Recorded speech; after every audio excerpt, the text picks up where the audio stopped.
Tonight, we're not telling the story of the Titanic. We're explaining why it physically failed. Let's start with something most people misunderstand. The iceberg did not rip a giant gash down the side of the Titanic. That image comes from movies. What likely happened was far more dangerous and far more subtle.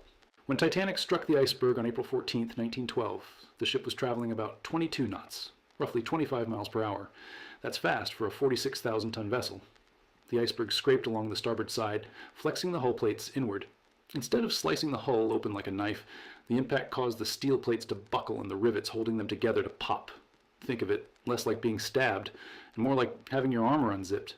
Here's something most people don't know. The steel used in Titanic's hull becomes significantly more brittle at cold temperatures. The North Atlantic that night was around 28 degrees Fahrenheit.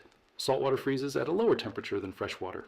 At those temperatures, early 20th century steel loses ductility, meaning it becomes less able to bend and more likely to crack. Modern steel is tested for something called impact toughness at low temperatures. Titanic's steel was not. Add to that the fact that many of the rivets used were made of wrought iron with slag inclusions, tiny impurities that weaken structural integrity. When the hull flexed under iceberg pressure, some rivets likely sheared off instead of holding the plates together. The damage wasn't one long cut. It was a series of small openings across multiple compartments. Titanic was designed with 16 watertight compartments.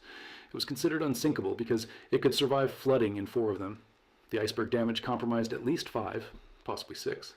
Here's the design flaw that doomed it. The watertight bulkheads did not extend high enough.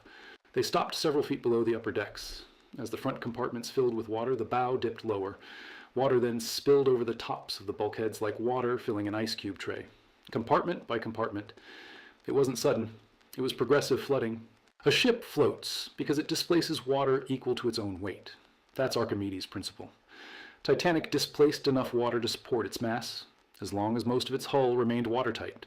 But once water enters the hull, the ship becomes heavier without increasing displacement enough to compensate. It's like adding weights to a floating object. The center of gravity shifts forward as the bow fills with water. The stern lifts. Structural stress increases dramatically at the midsection. This is where the lesser-known physics gets interesting. As the bow sank and the stern rose, the ship experienced enormous bending forces, what engineers call hogging and sagging stresses. Titanic was never designed to be lifted at a steep angle while partially flooded. At around a 15 to 20 degree angle, internal structural integrity begins to fail. Eventually, the hull fractured.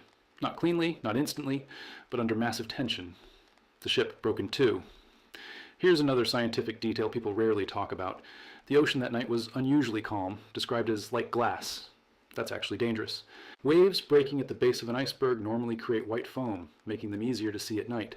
No waves meant no visual warning, and the water temperature, around 28 degrees, created rapid onset hypothermia. At that temperature, cold shock response occurs within 1 to 3 minutes. Loss of muscle control within 10 to 15 minutes. Unconsciousness within 30 to 60 minutes. Death wasn't primarily from drowning. It was from thermal shock and cardiac stress. The human body loses heat about 25 times faster in water than in air. Titanic's was also burning coal in a bunker fire before it hit the iceberg. There was a coal fire in one of the bunkers for days prior. While likely not the direct cause of sinking, prolonged heat exposure could have weakened portions of the steel bulkhead near that section. Combine weakened metal, brittle steel, sub-zero ocean temperatures, structural flexion, and progressive flooding, and you get cascading failure. Not one mistake. A chain reaction. The Titanic didn't sink because of one iceberg. It sank because of material limitations, design assumptions, cold temperature brittleness, progressive flooding, structural stress beyond design limits. It was physics, thermodynamics, and engineering meeting reality. The tragedy wasn't mystical. It was systemic failure under extreme environmental conditions. When humans call something unsinkable, nature hears that as a challenge.